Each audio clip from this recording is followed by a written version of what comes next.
Halo pemirsa Albiruni ID, kembali lagi di channel Albiruni ID. Malang benar nasib Sukhoi Su-57. Mungkin itu kata-kata yang pas untuk menggambarkan kondisi Su-57 untuk saat ini. Setelah jadwal produksinya molor lantaran insiden jatuhnya jet tempur stealth tersebut pada 24 Desember 2019, kemudian berlanjut munculnya dugaan masalah pada sistem kendali, menjadikan fase produksi jet tempur yang sudah dibawa ke Suriah ini menjadi lesu. Dan ternyata ada beberapa masalah lain yang memperberat masa depan pesawat tempur siluman andalan Rusia ini. Padahal setelah event MAX 2019 pada Agustus tahun lalu, kami berharap pesawat ini bisa segera masuk ke layanan Angkatan Udara Rusia. Tentu dengan harapan ada yang mengganggu hegemoni sang raja udara yang masih dipegang F-22 Raptor. Atau ada drama baru yang melibatkan Su-57 yang setidaknya memberikan warna baru di ranah udara kemiliteran internasional. Tapi mungkin harapan itu harus tertunda dulu. Yang cukup fundamental dari proyek alutsista super canggih ini jelas soal pendanaan.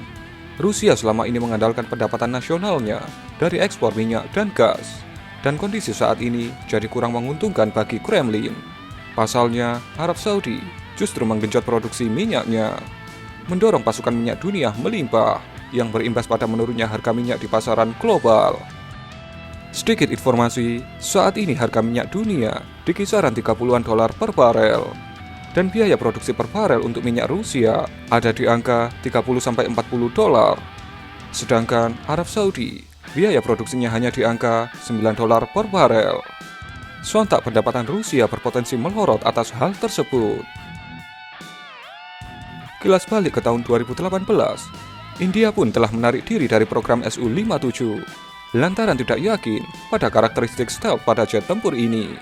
Lagi-lagi turut memperberat finansial program Su-57.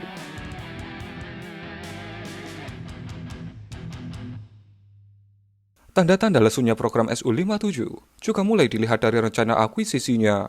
Bila diproyeksikan Angkatan Udara Rusia akan memiliki 400-450 unit Su-57 hingga tahun 2040.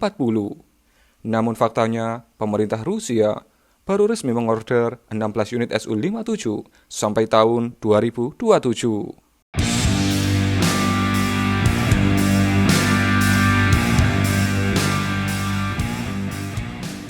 Seperti dikutip dari National Interest, 18 Maret 2020, disebutkan ada persoalan pada penggunaan mesin.